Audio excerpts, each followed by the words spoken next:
வணக்க மக்களே. நம்மை நாமே ஆளுகின்ற அந்த நிலை வரும்போது, அறவழியில் அரசாட்சி செய்கின்ற பொழுது மக்கள் குறைகள் அனைத்தும் களையப்படும். மக்கள் குறைகள் அனைத்தையும் களைவதுதான் ஒரு அரசாங்கத்தினுடைய தலையாய கடமை. லஞ்சம், ஊழல், முறைகேடுகள், சீர்கேடுகள் மலிந்து கிடக்கின்றன. கல்வி வணிகமயமாகிவிட்டது, மருத்துவம் வணிகமயமாகிவிட்டது. ஆக இவற்றையெல்லாம் தடுத்து நிறுத்தி மக்களுக்கு சேவை செய்வதற்காகத்தான் கல்வி, மருத்துவம் இவையெல்லாம் விளங்க வேண்டும், திகழ வேண்டும். வணிகர்கள் அனைவரும் முறைகேடுகள், சீர்கேடுகள், போலிகள் இல்லாமல் வணிகம் செய்ய வேண்டும்.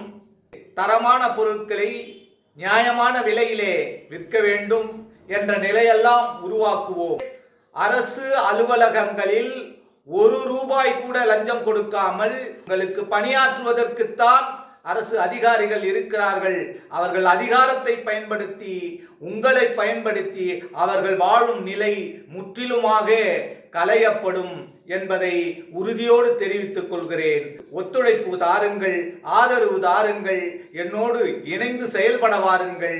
நாம் நம்மை நாமே ஆள்வோம், நம்மை நாமே சீரமைத்துக் கொள்வோம், நம்மை நாமே வளமாக்கிக் கொள்வோம். நன்றி, வணக்கம்.